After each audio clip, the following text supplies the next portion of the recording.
আমাদের নামাজ, আমাদের রোজা, আমাদের ইবাদত এগুলোকে মিজানের পাল্লায় উঠালে কোনো ওজনই হবে না।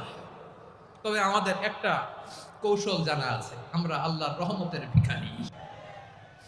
আমরা সেদিন আগেই গুনার স্বীকৃতি দিয়ে দেব। আমরা বলবো, আল্লাহ তুমি প্রশ্ন করার আগে তোমার একটা কথা বলি, আমারে কিছু জিজ্ঞেস করো না, আমি সব করেছি। এমন কোন পাপ নাই যে পাপ আমারে দিয়ে হয় নাই। তোমার রহমত দিয়ে তুমি জান্নাতে পাঠাবা, তোমার দয়ায় জান্নাতে যেতে চাই, আমল দিয়ে না। পারবেন বলতে? কিয়ামতের দিন আমরা বলবো, আল্লাহ আমার আমল দিয়ে জান্নাত চাই না, আমি তোমার দয়া দিয়ে জান্নাত চাই।